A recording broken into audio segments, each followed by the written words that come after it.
তিন মাসের বিরতি শেষে আরও একবার আন্তর্জাতিক মঞ্চের জন্য প্রস্তুত হচ্ছে বাংলাদেশ জাতীয় ফুটবল দল। লক্ষ্য এশিয়ান কাপ বাছাই পর্বের ভারত ম্যাচ।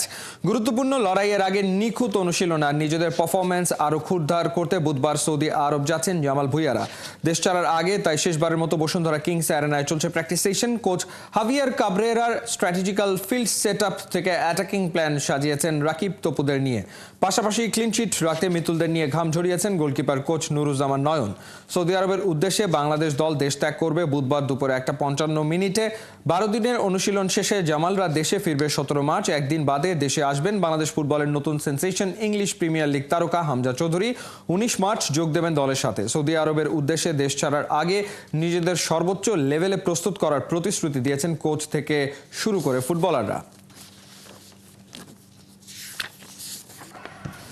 লং টাইম যদি একসাথে সবাই থাকতে পারি তাহলে টিমের কম্বাইনটা অনেক ভালো থাকে, নিজেদের মধ্যে বোঝাপড়াটা খুব ভালো হয়।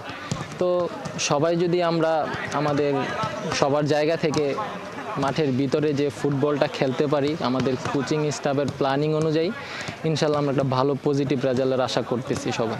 মেইনলি ইন্ডিয়ার সাথে খেলা, সবাই 11-এ খেলার জন্য, প্লাস আমাদের হামজা ভাই আছে, ওর সাথে খেলার জন্য সবাই অনেক excited. We are going to Taifa, as you know, is 1800 meters altitude, so that is going to match the altitude of Shillong, which is good for us to train in Taif. Because of that, 2 weeks in there is going to prepare the team in that aspect.